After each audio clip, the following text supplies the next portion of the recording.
Health tips. मैं doctor Sandipta. आज हम बात करेंगे बाईपोलर डिप्रेशन के बारे में, जो कि एक मेंटल इलनेस है जो कि स्टार्ट होती है अर्ली एडल्टहुड से और पूरी ज़िंदगी चलती है। अगर हम मेडिकेशन दे दें, साइकोथेरेपी करें और लाइफस्टाइल मॉडिफिकेशन करें तो पूरी ज़िंदगी इस इलनेस के साथ में चला जा सकता है।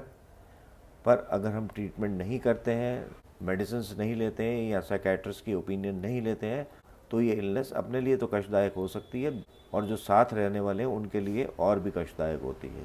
जैसा कि मैंने पहले कहा, बाइपोलर डिप्रेशन एक मेंटल इलनेस है जिसमें बहुत तेज मूड स्विंग्स होते हैं और इसमें पीरियड्स ऑफ डिप्रेशन और मैनिया या हाइपोमैनिया होता है। यानी कि डिप्रेशन यानी लो एनर्जी फील करता है कभी कभी पेशेंट और कभी कभी हाई एनर्जी फील करता है।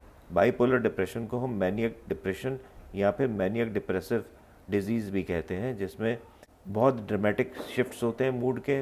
बाइपोलर डिप्रेशन में डिप्रेशन से मैनिया के स्विंग्स जो होते हैं मूड के, वो एक साल में कई बार हो सकते हैं और कई बार बहुत ही कम होते हैं। कई बार बीच में काफ़ी समय तक मूड की स्टेबिलिटी भी रहती है, यानी कि पेशेंट बिल्कुल नॉर्मल मूड में रहता है।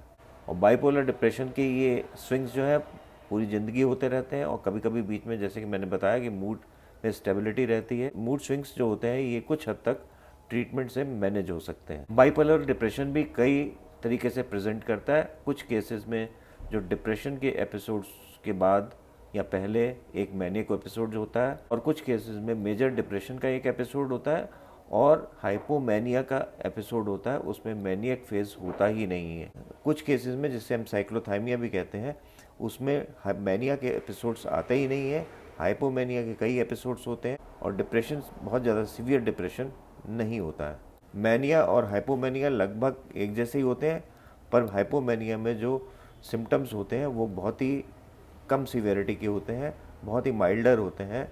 और हाइपोमैनिया को हो सकता है कि आपको स्कूल में, घर पे या ऑफिस में इन सिम्टम्स को नोटिस ना किया जाए या आपकी आदत को ही समझ लिया जाए, पर मैनियक जो सिम्टम्स होते हैं उसको नोटिस में ज़रूर लाया जाता है, चाहे वो आपके ऑफिस हो, चाहे घर पर हो, चाहे कहीं पर हो। उसमें मतलब दूसरों के नोटिस में आप आ जाते हो मैनियक अगर सिम्टम्स होते हैं तो।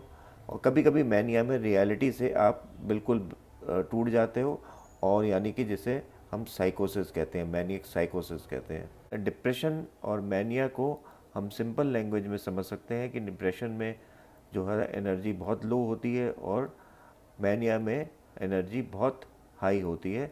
हम मैनिया और डिप्रेशन के बारे में बहुत डिस्कस कर रहे थे, पर डिप्रेशन और मैनिया में होता क्या है, अब इस बात को समझ लेते हैं। डिप्रेशन में पेशेंट बहुत ही लो मूड में रहता है, उसमें ड्राइव ख़त्म हो जाती है, कुछ प्लेजर ख़त्म हो जाता है अपनी ज़िंदगी की एक्टिविटीज़ से। स्लीप डिस्टर्बेंसेस हो सकते हैं, या तो पेशेंट सोता ही रहता है या पेशेंट को नींद नहीं आती। डाइट डिस्टर्बेंसेस होती हैं, या तो पेशेंट बहुत ज़्यादा खाने लग जाता है या फिर खाता ही नहीं है। पेशेंट को एनर्जी बहुत लो हो जाती है।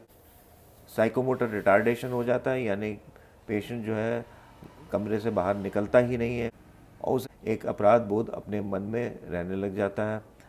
कंसंट्रेशन की कमी हो जाती है, लैक ऑफ कंसंट्रेशन हो जाता है और पेशेंट जो है डेथ से डरने लग जाता है, उसे लगने लग जाता है कि मेरे को कुछ हो जाएगा।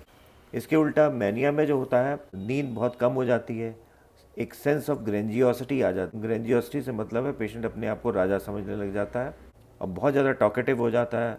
उसके अंदर बहुत सारे थॉट्स और आइडियाज़ घूमने लग जाते हैं, डिस्ट्रैक्शन हो जाता है, कभी एक चीज़ पर ध्यान देता है, कभी दूसरी चीज़ पर ध्यान देता है, हर चीज़ पर कंसंट्रेट नहीं कर पाते हैं। और प्लेजर जो है, जो आपको डिप्रेशन में बिल्कुल नहीं आ रहा था, इसमें ज़रूरत से ज़्यादा प्लेजर मिलने लग जाता है। और हाइपोमैनिया में यही सिम्टम्स होते हैं, पर ये सिम्टम्स थोड़ा सा उनकी सिवियरिटी कम होती है। मैनिया में एनर्जी हाई होती है और बहुत सारी चीज़ों के बारे में पेशेंट सोचता रहता है, बहुत सारी चीज़ों के बारे में उसके दिमाग में थॉट्स चलते हैं, पर उसका नतीजा नहीं निकलता या उतना नतीजा नहीं निकलता जितना निकलना चाहिए। बाइपोलर डिप्रेशन को ट्रीट किया जा सकता है, पर उसको ठीक नहीं किया जा सकता। कभी कभी सिम्टम फ्री पीरियड बहुत लंबे समय तक रह सकते हैं। आज का वीडियो बनाने के पीछे मकसद ये था कि आप में या आपके आसपास कोई ऐसा व्यक्ति है जिसमें ये वाले सिम्टम्स हों। कभी कभी हाइपोमैनिया होता है इन पेशेंट्स में, तो इसलिए हम उसको ठीक तरह से पहचान नहीं सकते हैं। तो अगर आपको लगे कि इस तरह के सिम्टम्स आप में या आपके आसपास किसी को हैं, तो आपको साइकियाट्रिस्ट से ज़रूर कंसल्ट करना चाहिए। मेडिकेशन देके हम उस व्यक्ति को कंट्रोल कर सकते हैं, उसके सिम्टम्स को कंट्रोल कर सकते हैं, जिससे उस व्यक्ति का जीवन और उसके आसपास रहने वालों का जीवन थोड़ा सा ठीक रह सकें। अदरवाइज अगर आप मेडिसिन नहीं लेते हैं या आप ट्रीटमेंट नहीं लेते हैं तो पेशेंट का तो जीवन खराब होगा ही होगा, उसके साथ रहने वालों का भी जीवन खराब हो जाता है। मेरा वीडियो आपको कैसा लगा कमेंट सेक्शन में ज़रूर लिखिएगा। मेरे वीडियो को शेयर, लाइक और सब्सक्राइब जरूर करें। नमस्कार।